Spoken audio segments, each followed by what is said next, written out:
នេះគឺជាម៉ូតូ017ដែលទៅតែនឹងចេញ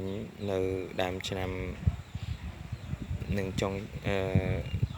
ងឆ្នាំ2016នេះដើមឆ្នាំ2017បាទឃើញថាវាមានរាងស្អាតគួរឲ្យចាប់អារម្មណ៍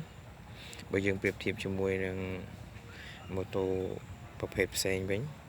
គឺមានថាវារាងស្អាតហើយជាទីពេញចិត្តរបស់មនុស្សប្រើប្រាស់ជាពិសេសនៅស្រុកស្រែគេនិយមប្រើប្រាស់បាទឃើញថាវារាងស្អាតផ្លាកលេខស្ថិតនៅក្នុងក្រុងភ្នំពេញបាទនេះនៅតែមបាទនេះគឺតែមស្អាតណាស់ដោយមានការរចនាអ៊ុតអី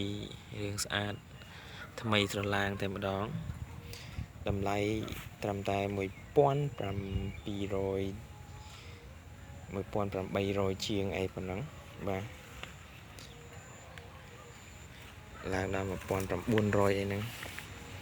បាទមើលរាងវាស្អាតណាស់បាទ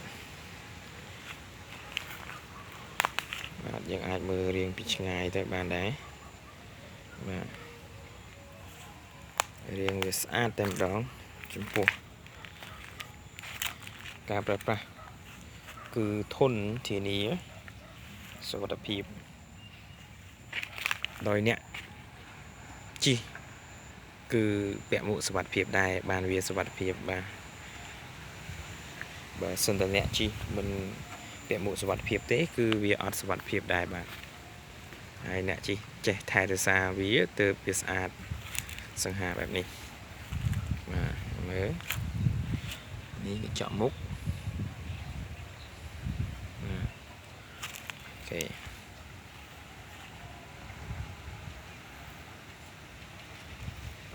តែវាដាក់ថា Honda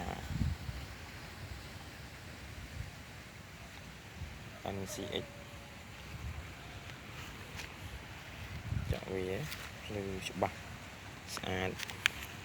គួរឲ្យចាប់អារម្មណ៍តែម្ដងបាទ125រ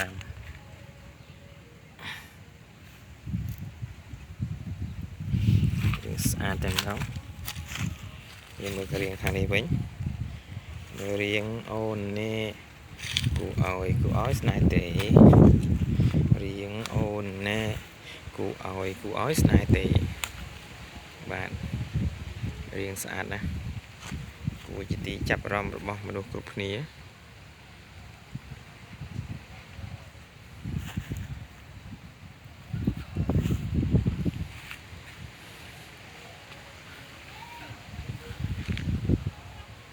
បាទទេសភាពសុខស្រែបាទខ្ញុំថតចេញពីស្រុកស្រែតែម្ដងបាទទេសភាពធម្មជាតិហើយម៉ូតូដែលទៅនឹងទិញថ្មីពិតជាស្រស់ស្អាតស្អាតណាស់